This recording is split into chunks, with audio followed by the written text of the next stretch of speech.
Hola amigos, bienvenidos a mi canal. El día de hoy vamos a continuar con la temática en donde lo hemos dejado anteriormente, de los 6000 años de pecado y Jesús viene por segunda vez. Antes voy a empezar con una cita bíblica, una cita de Ellen White, que se encuentra en su libro de Primeros Escritos. Esta se encuentra en la página 243 de este libro, que dice: la predicación de una fecha definida para el advenimiento levantó violenta oposición en todas partes, desde el ministerio, en el púlpito, hasta el más descuidado y empedernido pecador. El ministro hipócrita y el descarado burlón decían: pero del día y la hora nadie sabe. Ni los unos ni los otros querían ser enseñados y corregidos por quienes señalaban el año en que creían que terminaban los periodos proféticos, y llamaban la atención a las señales que indicaban que Cristo estaba cerca a las puertas. Muchos pastores del rebaño, que aseguraban amar a Jesús, decían que no se oponían a la predicación de la venida de Cristo, sino al hecho de que se fijara una fecha para esa venida. Pero el omnividente ojo de Dios leía en sus corazones. No deseaban que Jesús estuviese cerca. Comprendían que su prófana conducta no podría resistir la prueba, porque no andaban por el humilde sendero que trazara Cristo. Aquellos falsos pastores se interpusieron en el camino de la obra de Dios. La verdad predicada con poder convincente despertó a la gente, que como el carcelero empezó a preguntar: ¿qué debo hacer para ser salvo? Pero los malos pastores se interpusieron entre la verdad y los oyentes, predicando cosas halagadoras para apartarlos de la verdad. Se unieron con Satanás y sus ángeles para clamar: paz, paz. Cuando no había paz, quienes amaban sus comodidades y estaban contentos lejos de Dios, no quisieron que se les despertase de su carnal seguridad. Vi que los ángeles lo anotaban todo. Las vestiduras de aquellos prófanos pastores estaban teñidas con la sangre de las almas. Y respecto a lo que esta cita nos menciona, pues evidentemente hay algo que queda bastante claro, que el texto de el día y la hora nadie sabe es malinterpretado por tantas congregaciones, por tantos ministerios que normalmente desvían de la verdadera palabra de Dios en lugar de reflexionar las cosas. Ya lo hemos demostrado anteriormente con el hebraísmo, del cual hemos tratado ese concepto, y que pues las personas que leen la Biblia por primera vez, sean creyentes o no creyentes, normalmente piensan que pues así como está estipulado en la Biblia, el significado tal cual como está escrito, si no lo leemos con la búsqueda de la revelación a Dios, con el Espíritu Santo, que es el que nos ilumina para poder revelar, eso lo vamos a considerar como algo frío, como un concepto que pues nos resultará salvaje, ¿no? Si es que pensáramos que Dios tiene un concepto salvaje de ciertas cosas, que hay tanta matanza, etcétera.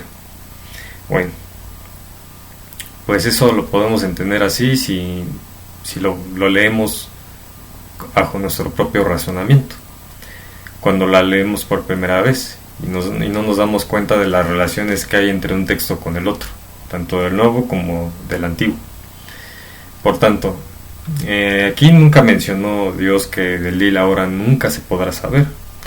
Ya hemos leído el texto bíblico en el conflicto de los siglos sobre Wolf, del que pues Wolf dijo que o cuestionó acerca del punto de que el día y la hora nunca lo podremos saber,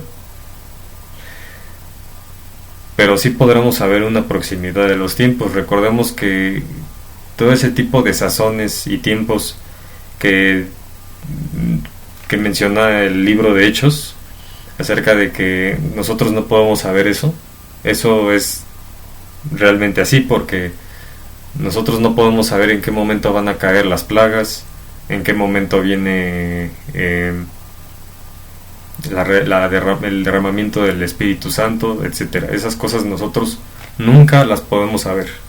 Sin embargo, recordemos que Ellen White también menciona en una cita anterior, que ya he leído también, de que pues sabremos, los que seamos elegidos, los que seamos los escogidos, vamos a saber poco antes de que venga Jesús por segunda vez el día y la hora, ya que algunos van a escuchar truenos, que son esas personas que ignoraron el mensaje, que nunca reflexionaron, nunca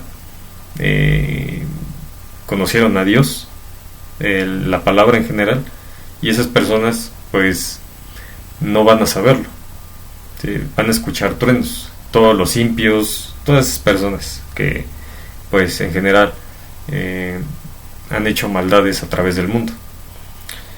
Ok. Y en general también nos menciona acerca de la paz. Notemos que también hay congregaciones en las que nos hablan constantemente de paz y de que todo está bien, y la profecía la tiran por la basura, cuando realmente la profecía debemos analizarla y debemos buscar la revelación, debemos interpretarla, por supuesto, porque también debemos de tener el conocimiento de lo que está pasando actualmente en el mundo para poder comprobarlo y poder predicar el mensaje con mayor potencia, porque de esa manera pues la gente podrá despertar, y todos aquellos que pues quizás no tienen una creencia como tal o no creen en absolutamente algo, pues esas personas podrían despertar. Pero esa es la labor que debemos de llevar todos, no nada más ciertas personas. No quiere decir que algunos nos vamos a dedicar a algo, a predicar algo, no. Una predicación tiene que ser con profecía, con el evangelio, y sobre todo pues también tener cultura, conocimiento de lo que está pasando actualmente para poder llegar a las personas. Vamos a continuar la parte en donde lo hemos dejado, de más textos bíblicos acerca de los 4000, 2000 y 6000 años. Vamos al libro de Hechos, capítulo 9, versículos del 1 en adelante. Yo voy a leer nada más el versículo 8. Saulo se levantó del suelo, pero cuando abrió los ojos no podía ver, así que lo tomaron de la mano y lo llevaron a Damasco. Estuvo ciego 3 días, sin comer ni beber. Nuevamente nos está hablando otra vez acerca de esos 3 días, que es precisamente ese periodo en el que nosotros estamos actualmente, que tenemos que pasar por esos 2 días después de la muerte de Cristo en la cruz, y al tercer día es cuando viene Jesús para el rescate. Hechos 9 del 32 al 35 nos dice, bueno, en este caso voy a leer todo. Eneas y Dorcas. Pedro, que estaba recorriendo toda la región, fue también a visitar a los santos que vivían en Lida. Allí encontró a un paralítico llamado Eneas que llevaba 8 años en cama. Eneas le dijo: Pedro, Jesucristo te sana, levántate y tiende tu cama. Y al instante se levantó. Todos los que vivían en Lida y en Sarón lo vieron y se convirtieron al Señor. Por lo tanto, Pedro más Eneas más Jesús es igual a 3.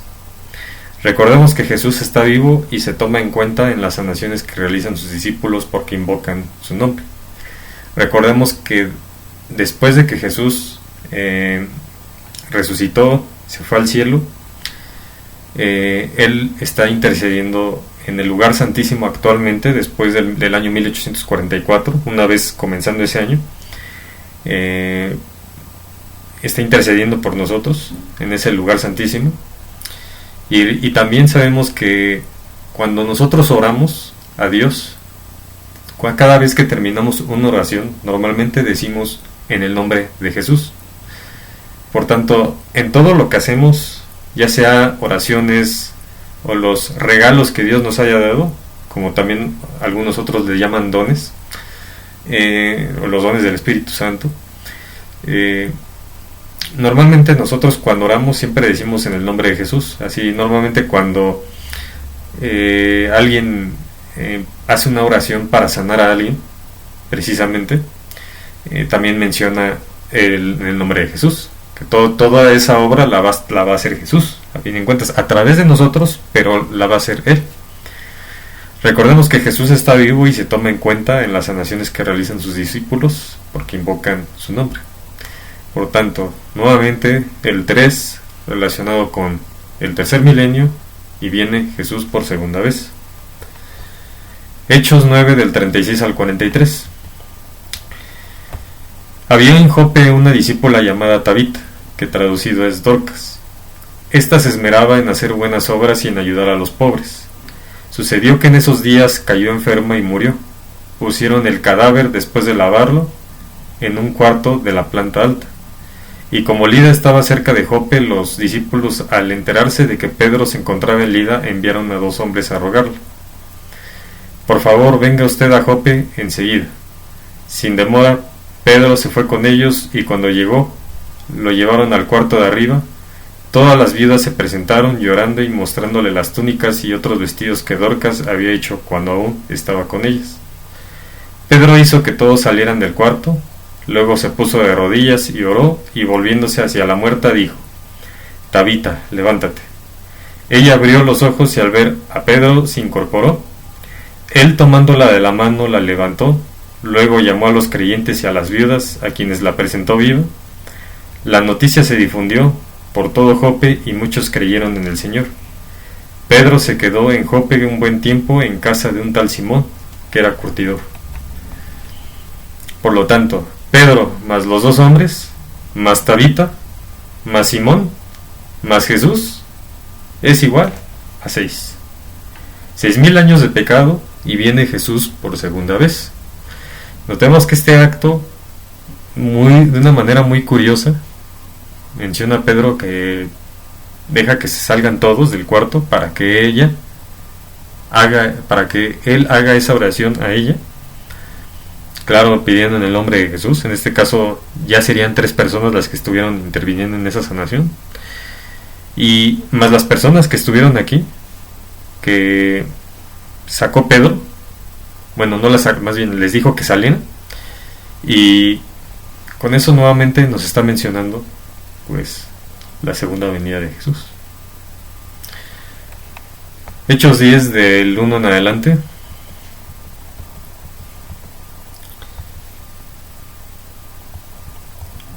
Bueno, este texto lo fui separando versículos porque tienen un significado, y me voy a ir a esta parte. Todo este texto es de Hechos 10. Me voy a ir a Hechos, versículos del 9 al 23. Esto sí será necesario que lo lea todo completo, porque es realmente importante lo que está aquí, así como todo, obviamente, porque aquí hay unas claves que nos muestran también acerca de esos periodos. La visión de Pedro. Al día siguiente, mientras ellos iban de camino y se acercaban a la ciudad, Pedro subió a la azotea a orar. Era casi al mediodía. Tuvo hambre y quiso algo de comer. Mientras lo preparaban, le sobrevino un éxtasis. Vio el cielo abierto y algo parecido a una gran sábana que, suspendida por las 4 puntas, descendía hacia la tierra. En ella había toda clase de cuadrúpedos, como también reptiles y aves. Levántate, Pedro, mata y come, le dijo una voz. De ninguna manera, Señor, replicó Pedro, jamás he comido nada impuro o inmundo. Por segunda vez lo insistió la voz, lo que Dios ha purificado tú no lo llames impuro. Esto sucedió 3 veces, y enseguida la sábana fue recogida al cielo. Pedro no atinaba a explicarse cuál podría ser el significado de la visión. Mientras tanto, los hombres enviados por Cornelio, que estaban preguntando por la casa de Simón, se presentaron a la puerta llamando: averiguando si allí se hospedaba Simón, apodado Pedro. Mientras Pedro seguía reflexionando sobre el significado de la visión, el Espíritu le dijo: mira, Simón, 3 hombres te buscan. Date prisa y baja, y no dudes en ir con ellos, porque yo los he enviado. Pedro bajó y les dijo a los hombres: aquí estoy, yo soy el que ustedes buscan.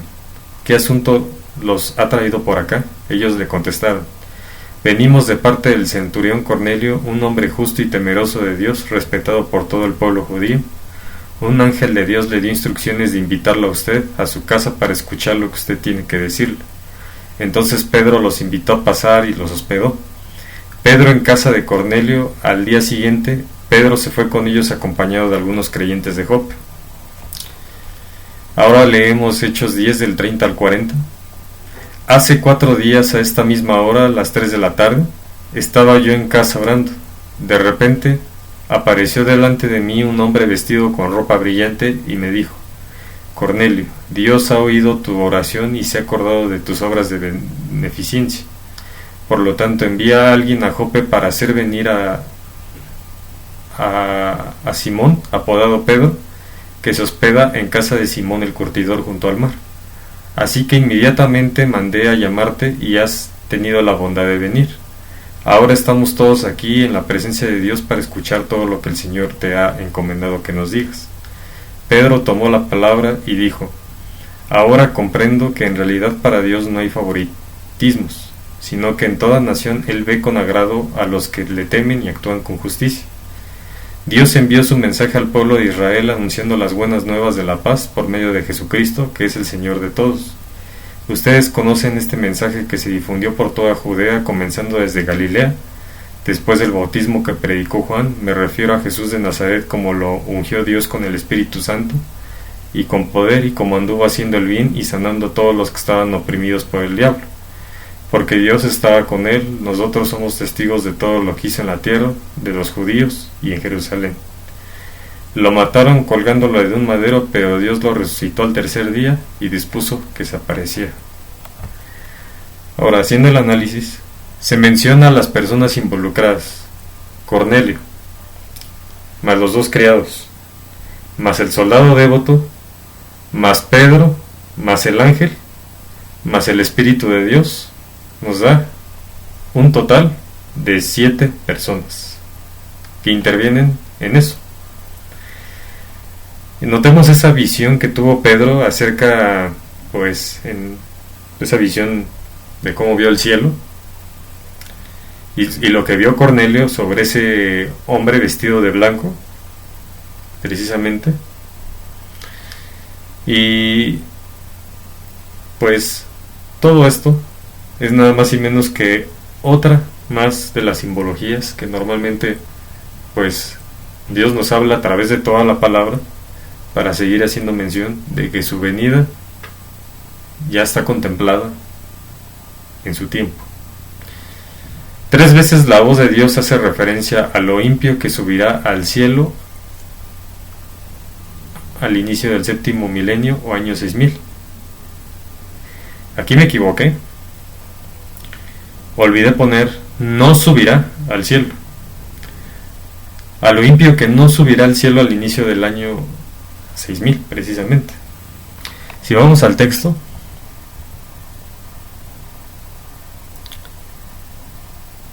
¿en qué parte es en la que hemos mencionado esto?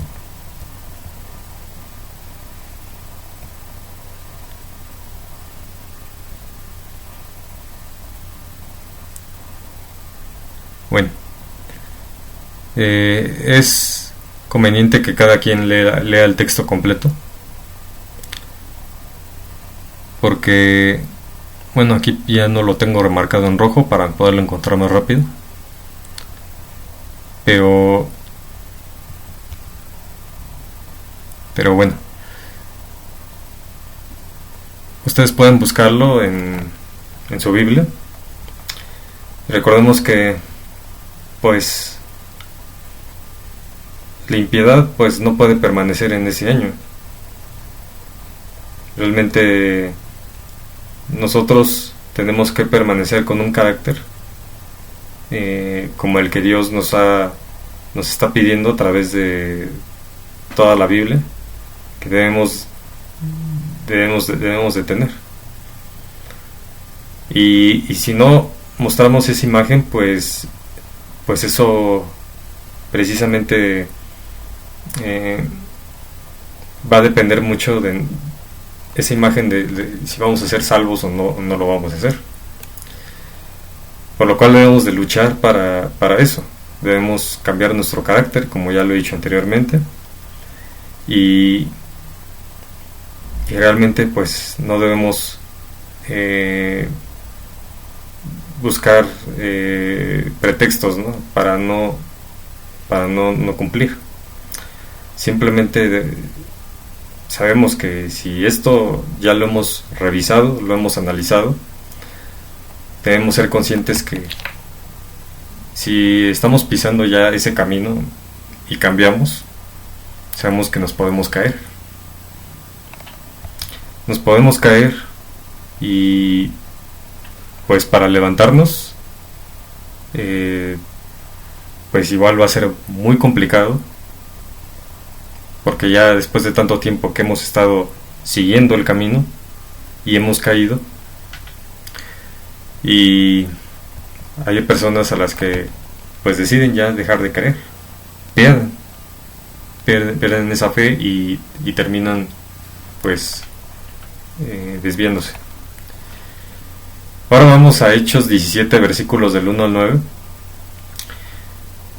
Yo voy a leer el versículo 1 y 2. Atravesando a Anfípolis y Apolonia, Pablo y Silas llegaron a Tesalónica, donde había una sinagoga de los judíos. Como era su costumbre, Pablo entró en la sinagoga y 3 sábados seguidos discutió con ellos, basándose en las Escrituras. Nuevamente nos vuelve a mostrar acerca de ese 3, relacionado con esa predicación que hizo Pablo en esos 3 sábados. Y precisamente 3. Hechos 19, versículos del 8 al 9. Pablo entró en la sinagoga y habló allí con toda valentía durante 3 meses. Discutía acerca del reino de Dios, tratando de convencerlos. Durante 3 meses. Hechos 20, versículos del 7 al 12. Yo voy a leer nada más el versículo 9 y 10. 9 al 12, más bien. Un joven llamado Eutico, que estaba sentado en una ventana, comenzó a dormirse mientras Pablo alargaba su discurso, cuando se quedó profundamente dormido. Se cayó desde el 3er piso y lo recogieron muerto. Pablo bajó, se echó sobre el joven y lo abrazó. No se alarmen, les dijo, está vivo. Luego volvió a subir, partió el pan y comió. Siguió hablando hasta el amanecer y entonces se fue. Al joven se lo llevaron vivo a su casa, para gran consuelo de todos. Nuevamente nos está haciendo mención acerca de ese 3. Al tercer milenio viene Jesús por segunda vez a resucitarnos. Y en este caso lo encontraron vivo. A pesar de que esa caída podría ser tan fatal, normalmente las personas no sobreviven, no sobrevivimos nosotros de una caída de un 3er piso. Es un milagro que alguien pueda sobrevivir a eso. O es porque no te toca morir, o es porque tuviste pues resististe al golpe, a la caída de un 3er piso. Y qué curioso que nuevamente nos hace mención al tercero. ¿Y por qué no desde el 5º, desde el 2º? ¿Por qué no habla de eso? Y precisamente hablan acerca de la misma, pues, de que está vivo, de que lo habían recogido muerto. Y alguien que, ¿qué habrá pasado? Que alguien lo ayudó, lo protegió, no le tocaba todavía, y pues estaba vivo. Hechos 21, del 27 al 33. Yo voy a leer nada más el versículo 27. Cuando estaban a punto de cumplirse los 7 días, unos judíos de la provincia de Asia vieron a Pablo en el templo. alborotaron a toda la multitud y le echaron mano. Persecución justo antes del cumplimiento de los 6000 años de pecado.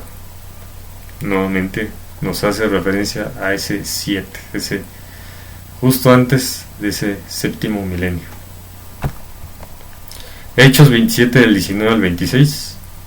Al tercer día, con sus propias manos arrojaron al mar los aparejos del barco. Como pasaron muchos días sin que aparecieran ni el sol ni las estrellas, y la tempestad seguían arreciando, perdimos al fin toda esperanza de salvarnos. Voy a leer también lo demás. Llevábamos ya mucho tiempo sin comer, así que Pablo se puso en medio de todos y dijo: Señores, debían haber seguido mi consejo y no haber zarpado de Creta. Así se habrían ahorrado este perjuicio y esta pérdida, pero ahora los exhorto a cobrar ánimo, porque ninguno de ustedes perderá la vida, solo se perderá el barco. Anoche se me apareció un ángel del Dios a quien pertenezco y a quien sirvo, y me dijo: No tengas miedo, Pablo, tienes que comparecer ante el emperador, y Dios te ha concedido la vida de todos los que navegan contigo. Así que, ánimo, señores, confío en Dios que sucederá tal y como se me dijo. Sin embargo, tenemos que encallar en alguna isla. Bien, pues aquí en esta nave, o en este barco, había ¿cuántas personas? 276 personas en la nave. ¿Y qué más está mencionando aquí? Al tercer día arrojaron que al mar que los aparejos. ¿Por qué? Habían perdido también que toda esperanza pues de vida. Y precisamente nuevamente nos está haciendo mención a ese tercer día. ¿Y sobre qué? Perdimos el fin de toda esperanza de salvarnos. Nuevamente nos está haciendo mención a esa salvación. ¿Y relacionado con qué? Al tercer día. Bueno, aquí en el texto no coloqué los demás textos que hacen relación a los 276 personas que estaban en la nave, pero olvidé ponerlo. Pero ustedes pueden leer todo el texto completo con sus Biblias en mano acerca de esas 276 personas que pues aparecen ahí.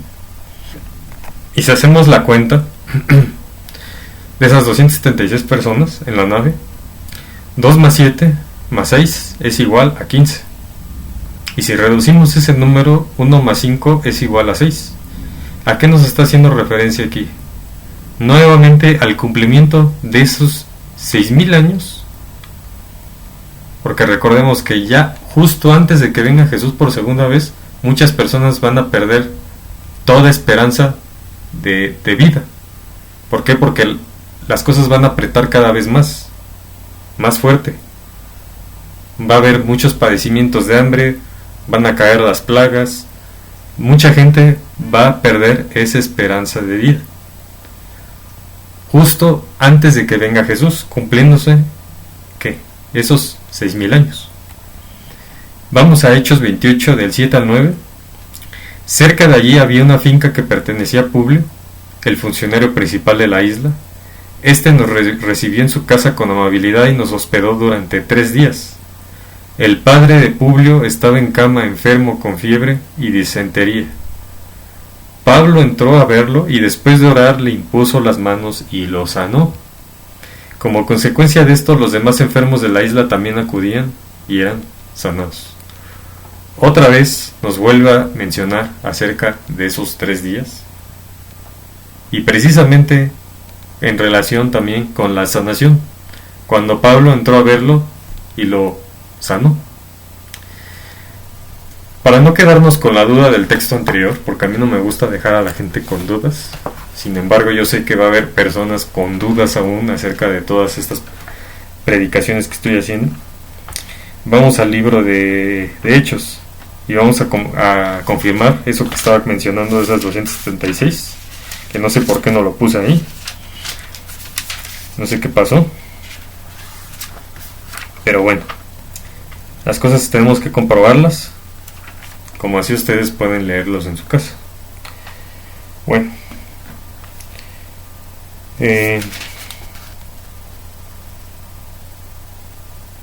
voy a buscar ese texto.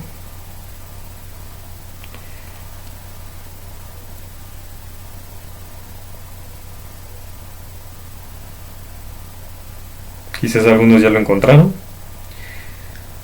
Y sí, efectivamente no coloqué el texto en la presentación. Este texto se encuentra en Hechos 27, versículo 37. Y éramos todas las personas en la nave 276 personas en la nave. Que reduciendo el número, pues nos da 6. Solamente para comprobar que esto es así. Ahora vamos a Génesis capítulo 4, versículo 15. Ya vamos ahora al Antiguo Testamento. Ya hemos terminado con los textos que hacen mención en el Nuevo Testamento, con algunos, porque aún faltan más que tenemos que ver. Pero como yo estoy siguiendo esa línea acerca de cómo se lee la Biblia, normalmente cómo es recomendable hacerlo, empezando con los Evangelios, el libro de Hechos, y luego posteriormente pasarse a los del Pentateuco, a los libros proféticos, y posteriormente regresar al Nuevo Testamento para continuar con todas las cartas paulinas y finalizar con el libro de Revelaciones, o como lo conocen muchos, el Apocalipsis. Génesis 4:15 dice: no será así, replicó el Señor, el que mate a Caín será castigado 7 veces. Entonces el Señor le puso una marca a Caín, para que no fuera a matarlo quien lo hallara. Génesis 4:24: si Caín será vengado 7 veces, 77 veces será vengado Lamec. Génesis 6:16: hazla de 3 pisos, con una abertura a medio metro del techo y con una puerta en uno de sus costados. Aquí está haciendo referencia a el arca de Noé, que fue construida de nada más y menos de 3 pisos. Génesis 7:2 nos dice: de todos los animales puros lleva 7 machos y 7 hembras, pero de los impuros solo un macho y una hembra. Nuevamente nos está haciendo referencia a ese número con respecto a la cantidad que debe entrar al arca. Y recordemos que la simbología del arca de Noé tiene un paralelismo con la muerte y crucifixión de Jesús, y un paralelismo también con la Nueva Jerusalén, de la cual va a descender al inicio del 8º milenio, o en el año 7000. Por tanto, si el arca representa esa simbología, ¿sobre qué? ¿Salvación? Recordemos que Noé también mencionó acerca de una cantidad de años determinada. Entonces, ¿hay alguien que no lo pueda mencionar actualmente? Si eso Noé también lo podía mencionar. Alguien que también buscaba ese conocimiento, sin nada de perjuicios, ni prejuicios, ni preconceptos. Noé también tuvo esa intimidad con Dios para lograr hacer lo que tuvo que hacer. Por eso es que Dios lo usó, obviamente de buena manera, para que se cumpliera parte de sus objetivos. Realmente, la persona que es elegida por Dios para lograr hacer algo muy importante en el mundo, pues es algo sumamente muy bueno para esa persona. No cualquiera puede elegir Dios, como lo hemos visto, analizado a través de todos los textos bíblicos y de lo que ustedes hayan leído. Sin embargo, nos damos cuenta que cuando nos sometemos a Él y buscamos con humildad, con paciencia, con perseverancia hacerlo, lo vamos a lograr.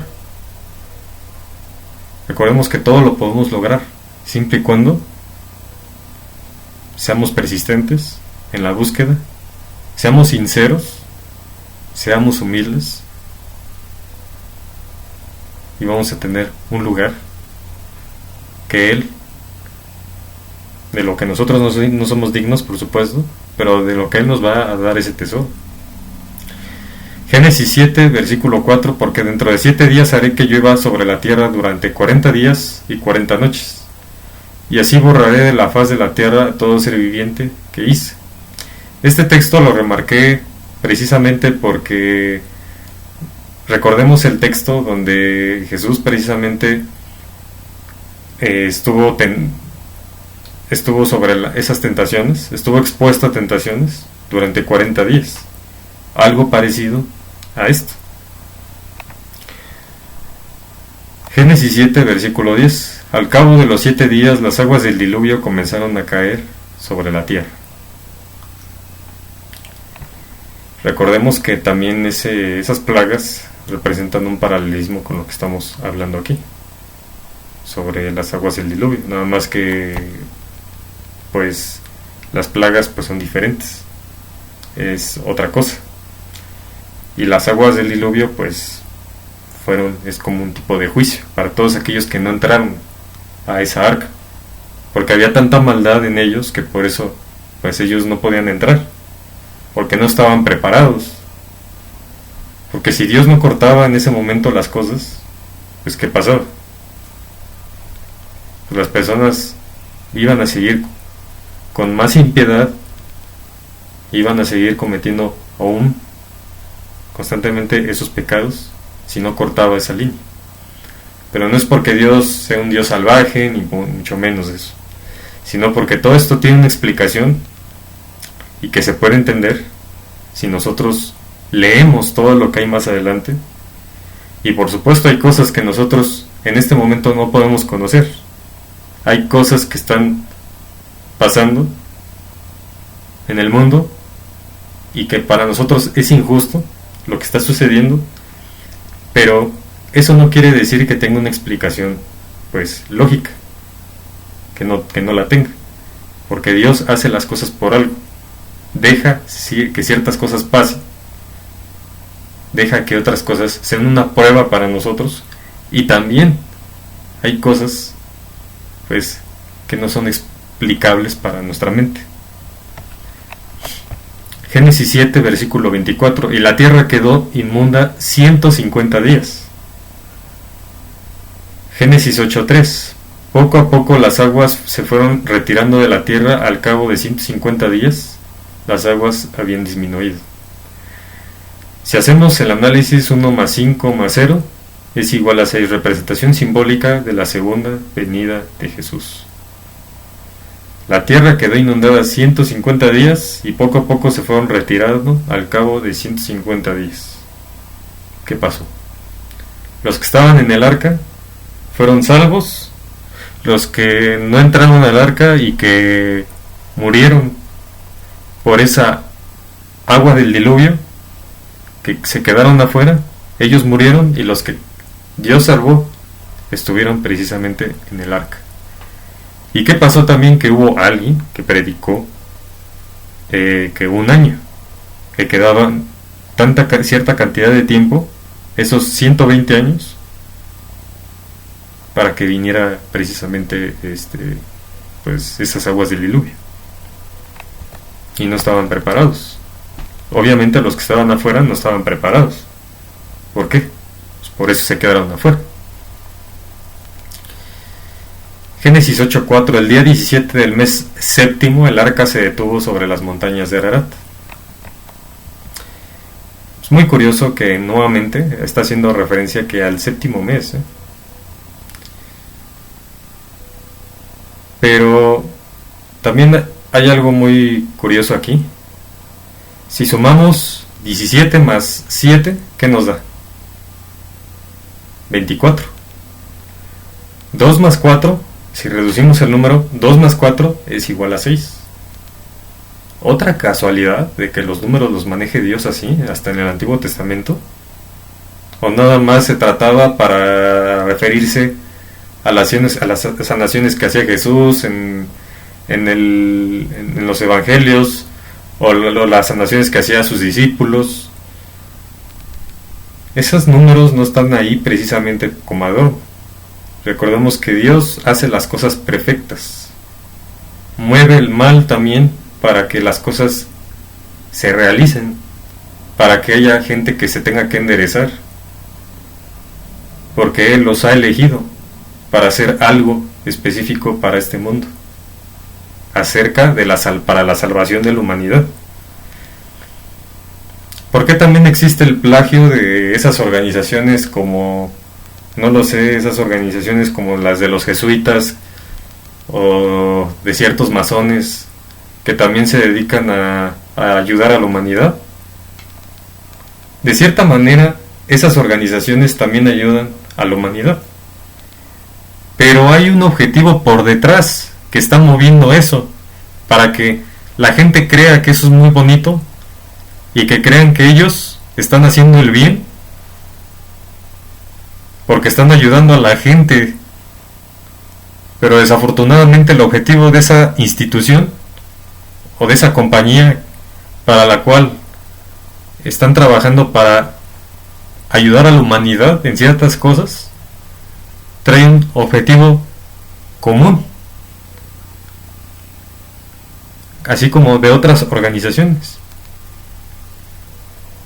Pues algo de que estemos unidos todos, como lo que está sucediendo acerca de la ley dominical, porque en general esas instituciones también tienen que ver con el desarrollo de todo este plan, de todo esto, de ese objetivo que está buscando el papado, que está trabajando con estas organizaciones también. Recordemos que este papa actual es un jesuita y que está haciendo cosas tremendas. Lo digo así porque pues la gente a veces no se da cuenta de que pues ya por atrás les está clavando el puño. Cuando les dice cosas tan bonitas de que debemos estar unidos, de que debemos buscar esa unión para que pues todos para el bien común, ¿no? Que es la famosa frase que constantemente está diciendo este señor. Y que todos estemos unidos con un objetivo. Y la ley dominical, recordemos, ya lo hemos leído anteriormente en textos anteriores, en noticias anteriores, en las que se habla precisamente de esa ley dominical que ya se está aplicando en ciertos países, y donde ya no se trabaja los domingos.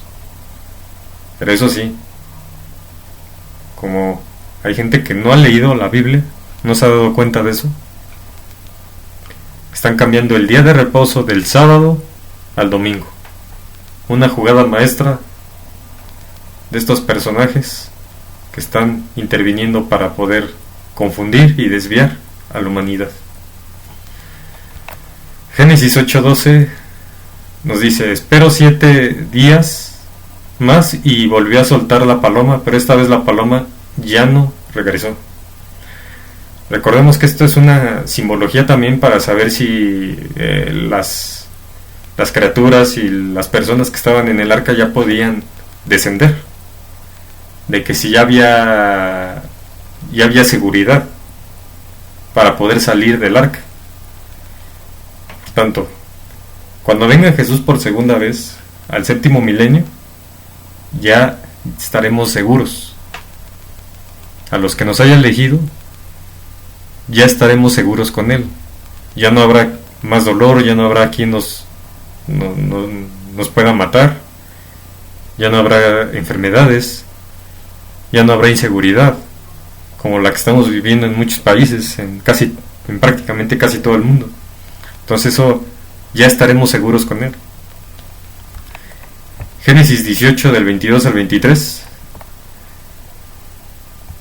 Aquí hay algo muy interesante también que nos mencionan estos versículos, de lo cual voy a leerlo todo. 2 de los visitantes partieron de allí y se encaminaron a Sodoma, pero Abraham se quedó de pie frente al Señor. Entonces se acercó al Señor y le dijo. Bueno, antes que nada, esto es justo precisamente cuando pues estaba Abraham buscando la forma de que, pues, pidiéndole a Dios de por qué, o cuestionando el por qué iba a matar a todas esas personas, ¿no? Entonces se acercó al Señor y le dijo: ¿de veras vas a exterminar al justo o con el malvado? Quizá haya 50 justos en la ciudad. ¿Exterminarás a todos y no perdonarás a ese lugar por amor a los 50 justos que allí hay? Lejos de ti el hacer tal cosa, matar al justo junto con el malvado, y que ambos sean tratados de la misma manera. Jamás hagas tal cosa.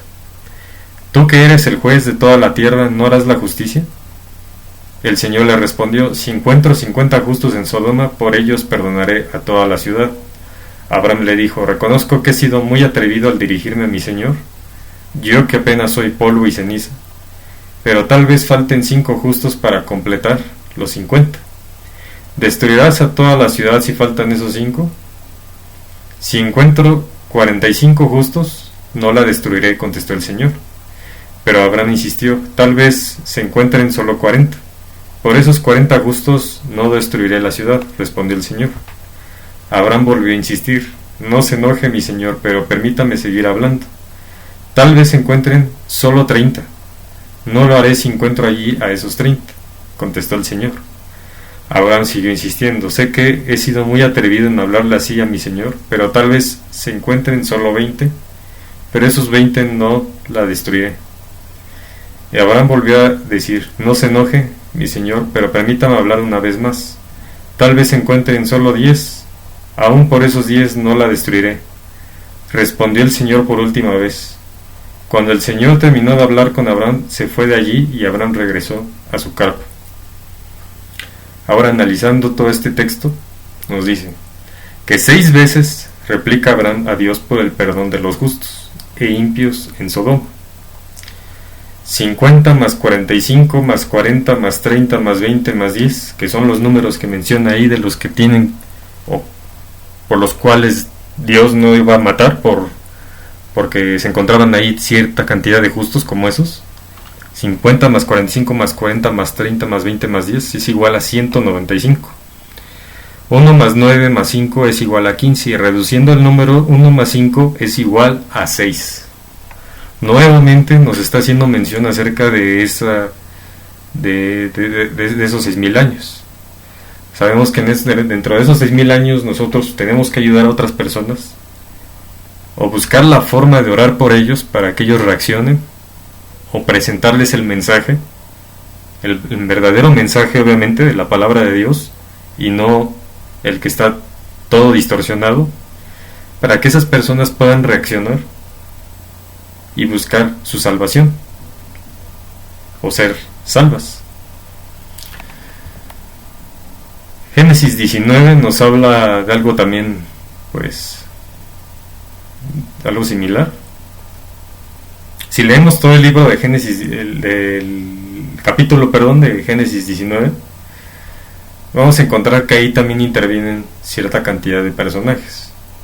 Justo casi en el momento de cuando Dios manda ese azufre. Y recordemos que precisamente la mujer de Lot, ¿qué pasó con ella? Pues murió, porque volteó y se convirtió en una estatua de sal. 2 ángeles más Lot, más las 2 hijas de Lot, más la mujer de Lot, más Abraham, es igual a 7. La mujer de Lot se convirtió en sal por desobediencia. 7 menos 1 es igual a 6. 6 es igual a que no alcanzó la salvación. Si sabemos que esos 6.000 años de pecado representan, pues, valga la redundancia, pecado, hay personas que se van a quedar hasta esos 6.000 porque no lograron alcanzar su salvación, no llegaron al 7. También podría parecer absurdo lo que estoy diciendo, pero no llegaron al 7, no llegaron a terminar el ciclo, se quedaron atrás, se quedaron dentro de ese periodo de 6.000 años y no resucitaron. Y precisamente cuando llegue el 7º milenio, pues todas esas personas que obedecieron a Dios, porque lo que hizo esta mujer fue precisamente un acto de desobediencia al voltear. Por eso es bueno obedecer a Dios, es necesario que lo hagamos, y tanto pues lo queremos, debemos obedecerlo, tratar de obedecerlo, aunque a veces parezca que a veces no lo hagamos, pero o que puede que en ciertos momentos de desesperación no lo podamos hacer, no lo hagamos. Por tanto, esto es una representación. Simplemente quería hacer esa comparación entre un caso y el otro. Si esta mujer hubiese no volteado, pues no se hubiese convertido en estatua de sal, obviamente.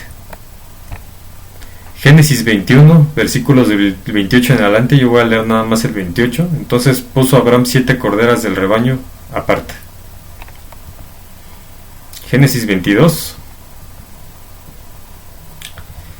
Bueno, este texto habla acerca precisamente de ese sacrificio que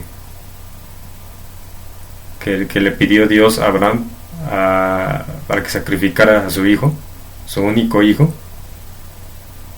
Recordemos que ese era uno de sus únicos hijos, pero de la que iba a salir esa descendencia. Por tanto, hay un paralelismo. Bueno, recordemos que también Abraham tenía dos hijos, a Ismael y a Isaac, que fue el segundo que tuvo. Pero bueno, de esa línea entre ambos, de eso ya hablaremos después. Recordemos que Isaac fue de la línea de la que iba a haber una descendencia, e Ismael pues iba a tener otra línea diferente. Pero pues recordemos que esto tiene precisamente una simbología acerca de la primera venida de Jesús. ¿Por qué? Porque Abraham iba a sacrificar a Isaac, a su único hijo. Pero él, ¿qué podría ya haber sabido? ¿O qué sabía? Pues que Dios lo iba a resucitar después, ¿sí? De que Dios tiene el poder para resucitar. Él ya lo podría haber sabido, o ya lo sabía. Por tanto, sacrificó a su hijo. ¿Y qué pasó cuando vino Jesús por primera vez?